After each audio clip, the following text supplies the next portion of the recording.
Good morning, children. Welcome back to part 3 of verbs and their uses. I'm very sure that you are ready with a notebook, your grammar textbook, and a pen so that we can note down all the important rules and we can understand what are the activities given under this particular topic. So, now, children, without wasting much time, first we will do a revision on our previous video, what we had learned. Okay, so let us start a quick revision. So children, let us quickly revise what we did in our previous video. We started our session with kinds of principal verbs. And as we know, children, there are two types of principal verbs. It's transitive and intransitive. Now, what do you mean by transitive verbs, children? As we know, transitive verbs require an object. Why? Because the reason is they need to complete their meaning by passing on this particular action to an object, right? Now, what do you mean by intransitive, children?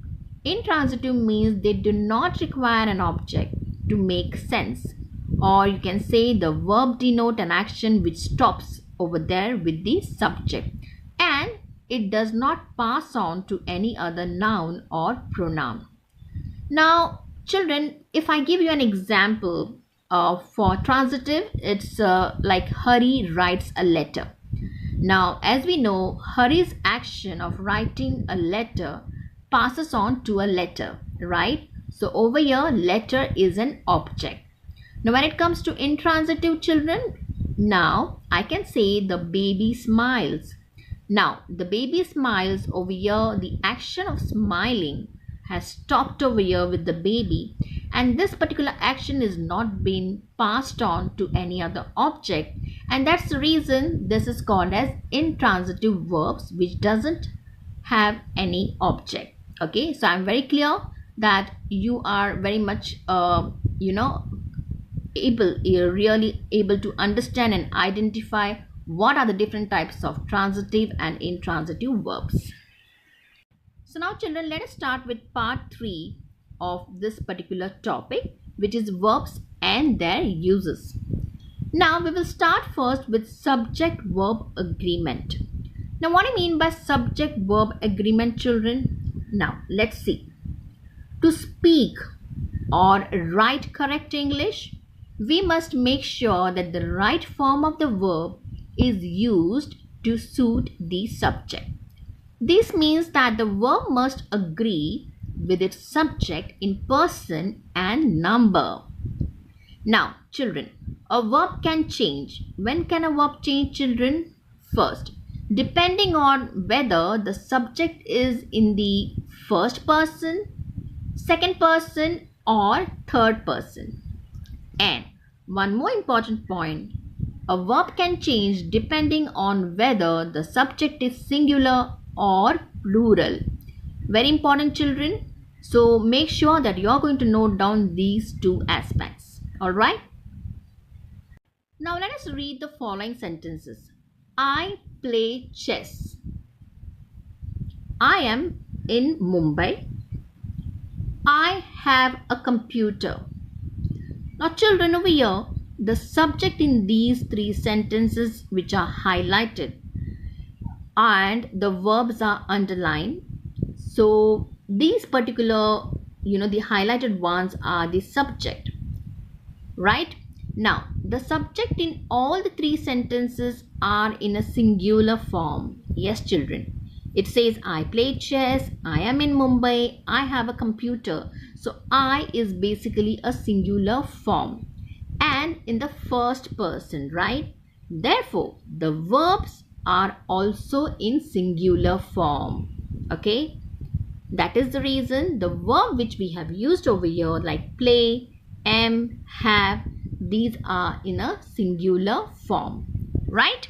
Okay, now let us come to the next rule. Now, let us check these sentences. Rani plays chess. He is in Nainital. She has a computer. Now, your children, the highlighted words like Rani, he, and she are in a singular number, isn't it? Yes. And the underlined verbs like plays, is, and has, they are also in a singular number. And in all the three sentences, the subject as well as the verb are in the third person. Okay, so this is the rule for understanding when we come across a singular number. Of course, the verb will also be in a singular form. And let's check this example. Now, if the subject is a plural and in the third person, like they play chess, they are in Delhi, they have computer.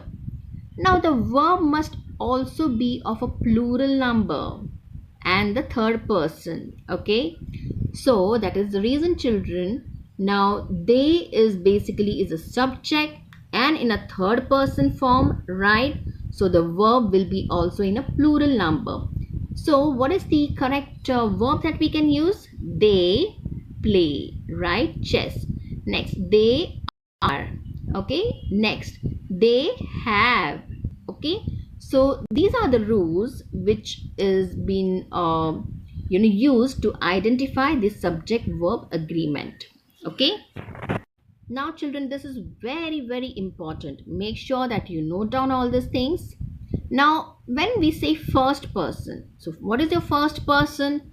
First person is I, we. Second person is you. Third person is he, she, it, and they. Okay, now make sure that you note down one important point. The second person, you, that is you, is always in plural form. I repeat, children, the second person, which is you, okay, this one is always in a plural form. Children, let us do one activity which is given in your grammar textbook, page number 35, and the activity is fill in the blanks with correct verb form. Now the first sentence, you dash in the bracket has or have done your work well. Make sure that you write the correct answer in your notebook, children. Next, when he dash goes or go to the market, he will buy books. Next, my parents always dash guide or guides me to dash speak or speaks gently. Now let us check what is the correct answer. Now the correct answer is you have done your work well. Now children, as we know, over here the subject is in a second person form, right? So the verb will also be in a plural form. The reason is, children, we already had made a note of this particular rule, that if your second person you is given, then your subject will be the verb will be in a plural form, right? So yes, we are going to use this rule over here. So the correct answer is you have done your work well. Now the second one, when he goes to the market, he will buy books. Now children, over here he is your subject, which is a singular form, and whenever we come across a singular form, then your correct verb will be also in a singular form. So when he goes to the market, he will buy books. Next, children, my parents always guide me to speak gently. Now you have to use these kind of rules in all your sentences and make sure, children, that you frame the correct sentence. Now children, let us go ahead with the next sentence. Hina's pet dog dash bark or barks at everyone who visit or visits them. Next, I enjoys or enjoy a glass of milk every night. Next, you must tell or tells your sister that she must not does or do anything to upset me. Now let's check the correct answer, children. Hina's pet dog. Now as we know, here the subject is in a singular number. So of course the verb will be also in a singular form. So the correct answer is, children, Hina's pet dog barks at everyone. Again over here, children, yes, it's a singular form. So the answer is at everyone who visits them. That's the correct answer. Next, I enjoy a glass of milk every night. Now over here, I is again in a singular number. That's a singular form in first person. and the verb will be also in a singular form, right? So the correct answer is I enjoy a glass of milk every night. Next one, children. You must tell your sister that she must she must not do anything to upset me. Now, as we know, you is basically second person, and whenever we come across you, we have to use a plural form of the verb, and your tell is a plural form, and that's the reason, children, this is the correct answer. Now children, let us do one activity which is on page number 36. Match the group of words in column to form meaningful sentences. Now in group A, the options are he and his father, Seema has not, Hari has decided, the show will, our school is. In group B, the options are finished her work, start in few minutes, going to open on Monday, to visit Raman, were sleeping. Now children, what we need to do is we need to form the meaningful sentence from these given groups. Okay, now let us see what is the correct answer, children. He and his father were sleeping, Seema has not finished her work, Hari has decided to visit Raman, the show will start in few minutes, our school is going to open on Monday. So yes children, this was the correct answer. Okay, make sure that you are going to frame the meaningful sentences from this, which we have already done it. Okay. Now children, our next topic is verb tense. Make sure children that you are going to note down all the rules and the formula for doing this activity. Now as we know, tenses are of three types. It's past tense, present and the future tense. Now, when it comes to the simple past, we have to use, the formula which is subject plus the past tense form of the verb. So, the simple sentence could be something like I played. Now, when it comes to the simple present tense, it's just subject plus the base form. So, the correct answer is I play. Next, when we come across a simple future children, so it's just subject plus will or shall and the base form. So our sentence will be I will play. Right? Now, when we come across a past continuous form. Now children, make sure whenever you are coming across a continuous form, okay, don't forget to write ing form of the verb. So in the past tense, we will be doing subject plus was, or you can use were depending on the singular or the plural form, and the sentence we can frame is something like I was playing. Now when it comes to the present continuous form, the subject plus is or am, or we can use are plus ing form of the verb. So the sentence will be something like I am playing. Next, future continuous form, subject plus will or shall plus be plus ing. And children, now don't forget to write ing. So now what will the sentence? The sentence will be I will be playing. The reason is it is a future continuous form, right? Okay. Now children, when we come across a past perfect form, the formula that we use is subject plus had and the past participle form of the verb. So the sentence can be I had played. When we come across a present perfect form, then the formula is subject plus have or has. Again, depends on the singular and or the plural form of the verb, and we have to frame the sentence something like I have played. Next, okay, if it's a future, of course, how can we forget will or shall plus has or have, now form of the verb. So the sentence will be I will have played. Now children, the last one, which is again one more important point, it's a past perfect continuous. Now past perfect continuous, we have to use had been in the formula. So subject plus had been plus base form of the verb with ing, children. The reason, it is a continuous form again. So the sentence will be I had been playing.